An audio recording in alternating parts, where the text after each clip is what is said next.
Welcome to More Human, More Kind. I'm Heather Hester, and today's episode is quite special. It will be deeply personal and a look at the micro and macro effects of the past year on a very personal level and on the collective. Do you ever wish that you could take a peek inside another person's psyche to see the behind-the-scenes intricacies of another human's heart? In doing what I do, I get to observe and talk to a lot of people. And one of the most fascinating truths is that the person you see on the surface is often but a sliver of the deep, beautiful soul that lies beneath, the light and the shadows, the exquisite, quirky authenticity that is only reserved for a precious few. This is where humanity lives, both in a singular sense and as the collective, the soft and ruthless soul. If you're really observant or approach with genuine curiosity, you'll gain access to the dazzling messiness beneath that practiced smile. That's where the good stuff is, the dark and the light, the humanness, the kindness. That is where we're going today. 1 year ago, on April 29th, I lost my sister Corinne to FTD, frontotemporal dementia. She was my ally, my confidant, and a bold and beautifully independent spirit in our family. This past year has been a journey through intense grief, transformation, and resilience. Today, I invite you to join me as I honor my little sister.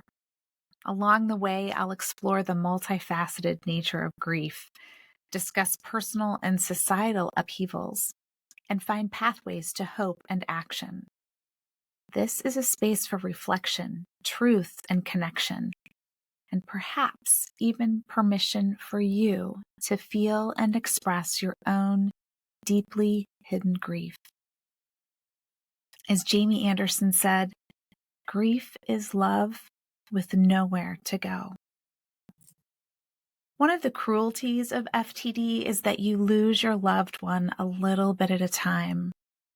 From the time Corinne was diagnosed at age 42 to the day she passed 5 years later, I lost her dozens of times.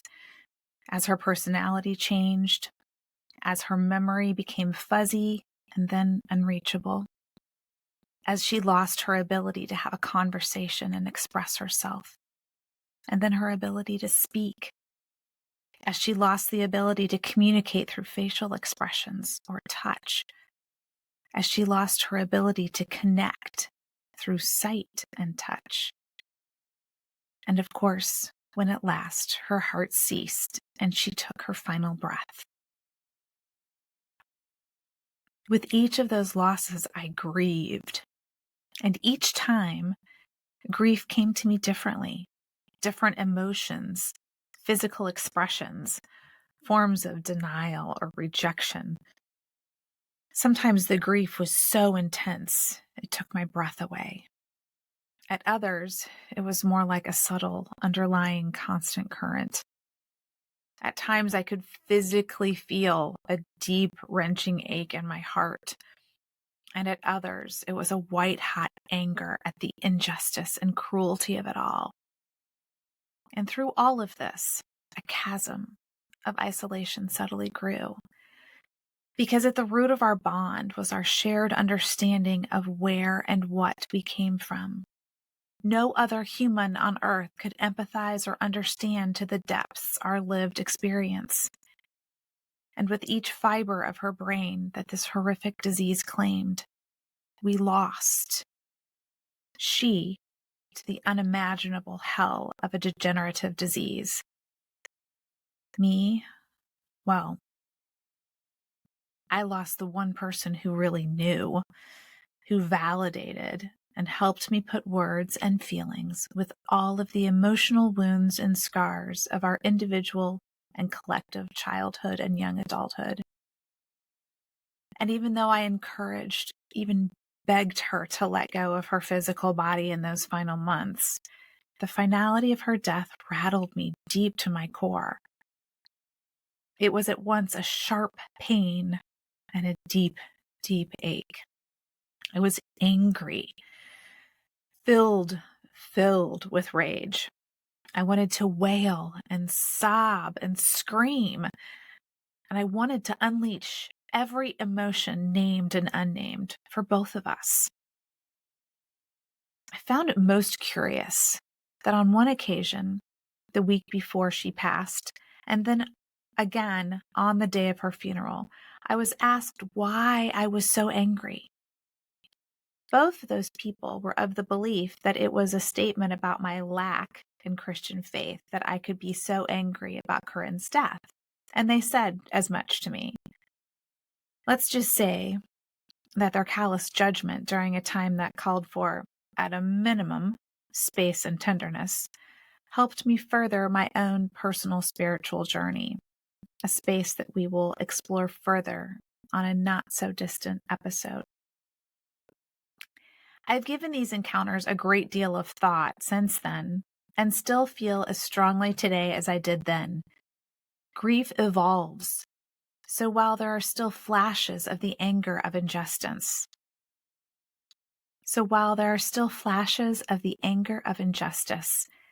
it has now morphed into a deep sadness that ebbs and flows.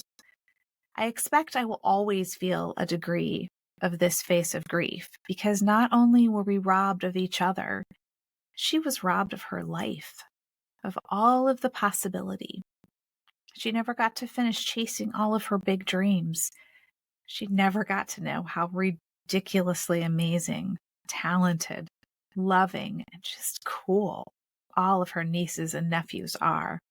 And she would have been the most fun big kid aunt.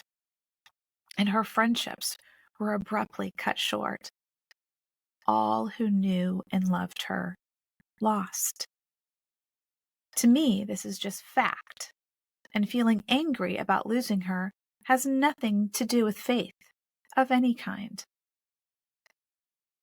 The light she carried within was not one of warmth, but one of refracted brilliance, one that, while filled with sharp edges, shared brightness and a certain clarity, joy, and knowing of deep feeling with the handful of people that she allowed access.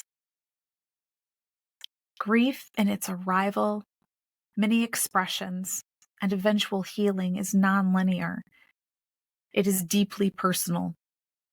It can reduce you to fetal position, blinding tears, a soulful ache that has no relief, or simply existing as the days float by, disconnected from the body because the pain is too great. It can and will fill all of the cracks in between. It asks that we see it, sit with it, get to know it, feel its discomfort, and surrender to it. Grief is one emotion, and yet also all of them at once. While we most often think of grief and grieving with relation to death of a physical body, it can also show up in the aftermath of loss of relationships, identities, freedoms, certainty, and even in the smaller instances of plans gone awry, disappointments, and material losses. It was certainly a mind-expanding moment for me when I realized the myriad of ways that grief existed outside of physical death. Learning to grieve and allow space for it to come and go as it needed was life-changing. And the rest of today's episode is going to explore these other types of grief. But for this moment, I hope that in sharing my grief for my sister, ever so briefly, you allow yourself these realizations as well. Grief shows up and lives differently within each of us. The first step to healing and having a growth experience with grief is to allow it. no matter how messy and uncomfortable it may feel. A friend recently shared the idea that in America especially, we are grief phobic. Not only are we terrified to experience it and to feel it, we also have no idea what to do when we encounter it in another. My hope is that in sharing my experiences with grief, of losing my sister, you may see grief as part of the human experience. That instead of running from it when it comes near, you embrace it. That the next time grief shows up in your life, whether it is deeply personal or in acknowledging another human's loss, you will know this. A well-worded monologue is not necessary. Grief doesn't need a private space to be expressed. A messy, "Hey, this really sucks and I'm so sorry," is always preferred to silence or awkward avoidance. As for your own grief, there isn't a right way. If you feel like wailing, wail. If you need to rant, rant. If writing and writing until you are out of words feels good, do that. Doing instead of stuffing it down is better for you every single time, mentally, physically, spiritually, and emotionally. Elizabeth Kubler-Ross and David Kessler have done numerous studies on grief over the course of decades, and their summary is this: grief reshapes life. It is not something we're meant to, quote unquote, move past. Once you experience loss, the reality is that you will grieve forever. You will not get over the loss. You will learn to live with it. 2 weeks after Corinne passed last year, my first book was introduced into the world. I had always dreamed of writing a book. Between dozens upon dozens of journals over the course of my life to the paid writing of my craft, my book loomed on the horizon for many, many years. As the pieces of this particular book fell into place, the proposal and outlines, the publisher and editors, the writing and rewriting, I grew ever more excited and nervous and hopeful. I knew I was offering a piece of my heart, an intimate glimpse into my family, and an offering of hope and empowerment for anyone who read it. It felt all at once terrifying and thrilling.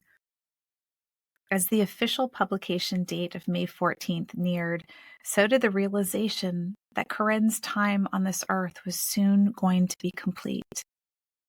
Even though I had prepared myself as much as I could personally and professionally, and left an open space for all of the possibilities with Steve and the kids, I realized immediately that there is no way to be truly ready for a loved one to leave this earth, or for a beloved project not to enter it as it should.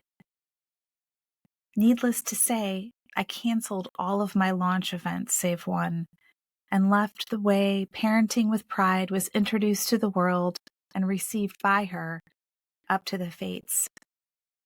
I was devastated that I wasn't able to give this book the launch I had envisioned. And I was also fully aware that I was giving myself an incredible gift in that moment and in the many that followed. I allowed myself the space and presence to grieve. By canceling everything, I had time to sit with the full range of grief losing Corinne brought. The sadness, anger, disappointment, rage, despair, and the deep, deep exhaustion.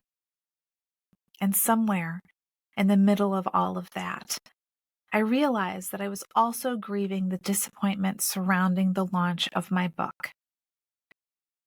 It certainly felt odd at first, holding and allowing two very different types and feelings of grief. But the more that I paused and allowed them both to exist, the more I was able to process and breathe. That permission to pause that I often bring up, it worked beautifully here. And it allowed me to see, feel, and sit with the beauty of the slow and winding unfolding of grief. Of course, being almost a year removed from those first hard days, I can now see the gifts more clearly. And two of them are clarity and reframing. Clarity to see the possibilities on this side of the grief, and reframing to see launching in a different light. I plan to share more about these gifts in the next few months, but suffice it to say, a relaunch is on the horizon, filled with renewed energy and purpose. Now, I really grappled with whether to talk about the election during this episode as I reviewed the past 12 months of my life, because it is certainly a topic deserving of its own episode. However, as these topics rolled around in my mind the past few weeks, they all kept bumping into their common denominator: grief. I believe it is still so important to continue to validate the stress, fear, anger, and nervous system exhaustion of 2024, as well as the deep personal care and healing work I encourage you to do in order to move forward. I also believe it is important to name and acknowledge the grief so many of us felt in those days and weeks following November 5th. A full episode could and probably should be spent detailing every reason for our grief, acknowledging the losses, as well as the terrifying and devastating accuracy of what so many of us warned was coming. As I checked in on my kids during those first few days, Grace told me at one point that she was just cycling through the stages of grief. I remember thinking at the time how healthy it was that she could articulate how and what she was feeling, as well as why, even as it was so frightening at the same time. So I thought I would run through a version of the stages of grief, adapted for both personal loss, like mine of Corinne, and societal or political grief, like the loss of rights, stability, or trust. The first stage is denial, and here's how it may show up for you in personal grief. At first, it's hard to believe that their loss is real. You might feel numb, like you're watching life happen from a distance. Denial helps protect you from the full force of the pain all at once. Here's how it might show up for societal grief. When rights are stripped away or institutions fail, many of us initially react with disbelief. This can't happen here. Surely it will get better.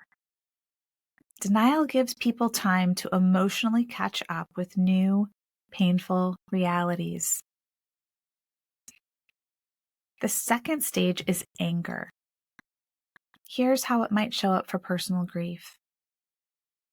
As reality sinks in, anger often rises as the unfairness of the loss at the medical system, at God, at loved ones, at yourself, you fill in the blank.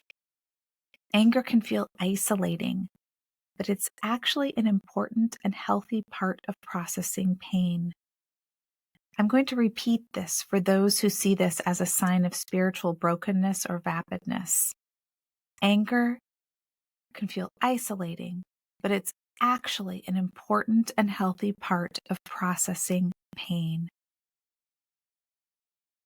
Here's how anger might show up for societal grief.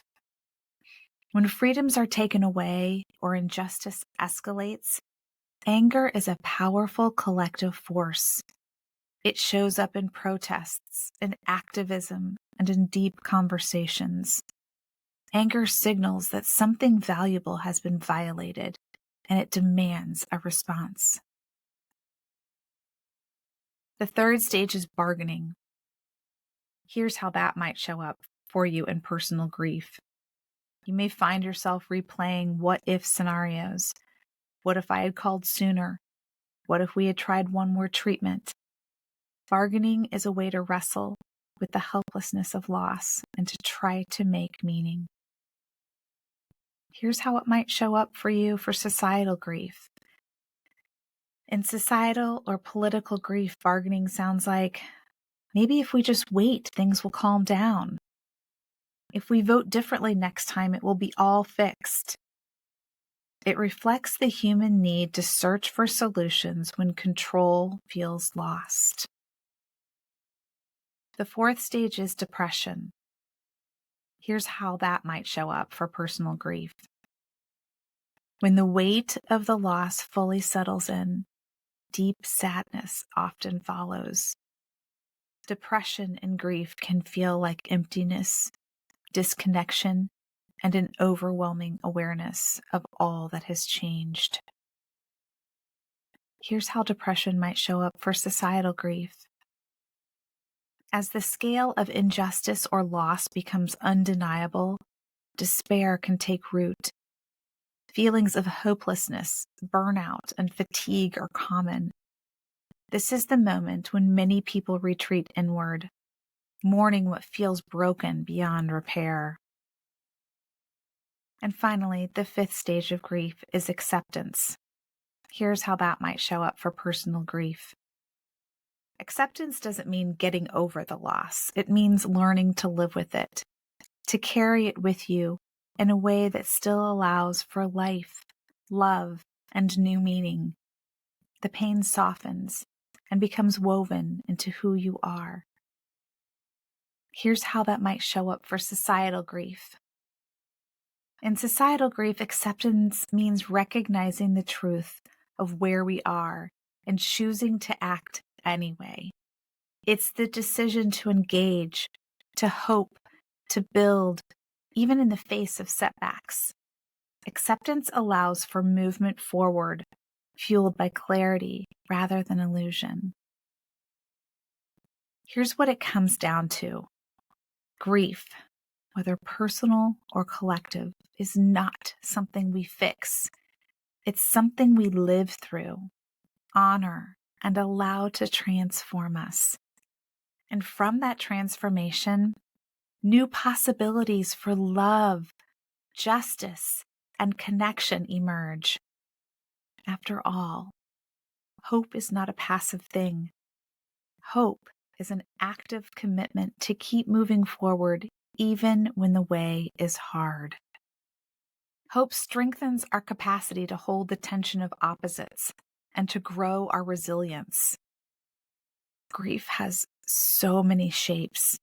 It's not only the aching absence of someone we love, it's also the quiet heartbreak of watching the world shift in ways that feel unfamiliar, unsafe, or unjust. As I've moved through this year of personal loss, I've also felt the deeper, quieter grief that so many of us are carrying. The grief for rights lost, for truths bent, for communities threatened. Part of healing, part of honoring those we love and the future we believe in is facing that grief honestly. So I want to spend a few moments naming some of what we are grieving together right now, because when we name it, we can begin to transform it. Let's start with one of the most fundamental rights in a democracy, the right to vote. The SAVE Act, Safeguard American Voter Eligibility Act, was passed in the House of Representatives in April 2025.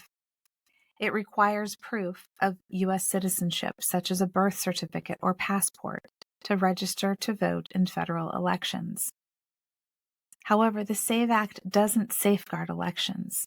It risks silencing the voices of millions of eligible Americans, deepening the erosion of democratic participation.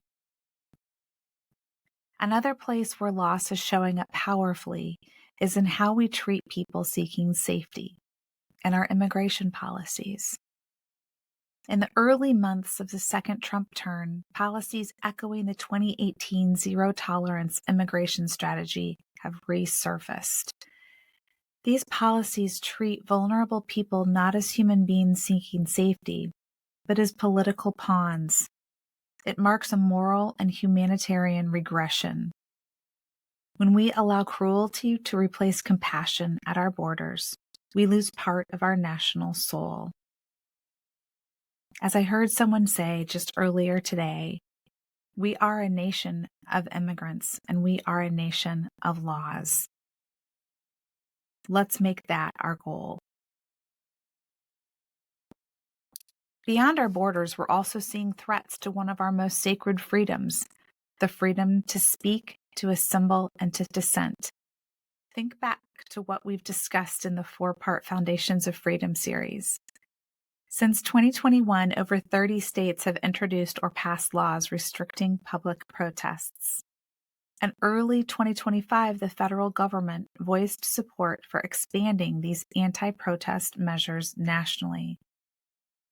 Freedom of assembly and protest are cornerstones of democracy. Suppressing dissent under the guise of quote-unquote law and order erodes the First Amendment and chills civic engagement, especially among marginalized communities. When protest is criminalized, democracy is not just weakened, it is betrayed.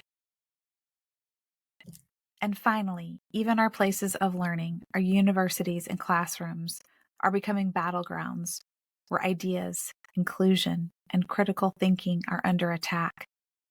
This is a direct attack on academic freedom, a value that ensures students and scholars can pursue truth without political interference. Targeting DEI programs specifically also signals hostility toward marginalized groups within academia. When we censor classrooms and punish institutions for promoting diversity, we are not protecting education. We are suffocating it. Grief isn't just personal. It's also collective. We grieve the erosion of the rights, freedoms, and values that anchor our society. And that grief can and must turn into action. It's heavy, I know, but naming what's real is the first step toward reclaiming what's possible. So let's talk about where we go from here, about hope, about action, about choosing to move forward with open eyes and open hearts. Stay informed. Engage with reputable news sources and fact-check information. Participate in local organizations and initiatives. Contribute to or volunteer with organizations like the League of Women Voters, Election Protection, Fair Election Center, or Protect Democracy. Finding ways to act, even in small ways, helps transform grief into momentum. It reminds us that we still have agency, even when so much feels uncertain. And speaking of transformation, if the renaming of this podcast to More Human, More Kind felt sudden or surprising, I hope hearing that all this past year has held offers a little more context. This shift, like everything else, has been born from deep change, deep grief, and a deep calling to step forward more fully as myself. Every experience, every moment, personal and collective, have led me to knowing in every fiber of my being that it is time. It's time to evolve beyond chrysalis mama, to step out and be seen as me, Heather Hester. Chrysalis Mama was the perfect name when I started all of this back in 2018. It was the perfect descriptor of who I was at that time and what I was doing in the world. It mirrored the work I have been doing all of these years, protective and transformational. And now, It is time to step out of the chrysalis as myself. It's time to share my personal growth and offer you the space for the same. It's time to reflect my personal evolution and commitment to authenticity. It's time to talk about current events and not around them. It's time to allow more of my thoughts to be heard and self to be seen, even if that means that some will not like it. Grief often precedes or has a hand in transformation. As John Green said, grief does not change you, it reveals you. So what does all of this mean going forward? Well, in addition to the renaming of this podcast from Just Breathe, Parenting Your LGBTQ Teen to More Human, More Kind, I am undergoing a complete rebrand. In the next few months, you will see a brand new website, new ways to work with me and connect with community, and a new message honoring a broader mission. Several people have asked if I plan on visiting Corinne's grave site in Ohio on this anniversary of her death, or her Angel Day, as we call it in our group of friends. I contemplated for weeks, and I finally realized I never felt the draw because Corinne is not there. She is here with me. She is in the laughter of my kids, in the snowflakes of her beloved mountains, in the sweat of a good workout, and in the whisper caught on a warm ocean breeze. She is at once at peace and watching over us.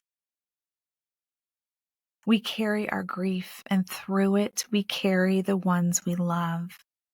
In choosing to hope and daring to act with kindness and courage, we honor them, and we create the world they dreamed of too. I invite you to walk this road with me, with courage, curiosity, and kindness. I find peace and calm in the memories of who Corinne was on this earth. Her spirit guides me to embrace authenticity, to stand firm in the face of adversity, and to extend kindness even when it's challenging. It is my wish to honor her by embodying these values, fostering connections, and striving for a more human, more kind world. And I invite you to join me in this movement. If this episode resonated with you, please share it with someone who needs it. Subscribe to the newsletter to stay up to date as I introduce my new website and relaunch of Parenting with Pride. Join the Kind Circle community on Patreon for deeper connections. Thank you for sharing this space with me today. Until next time.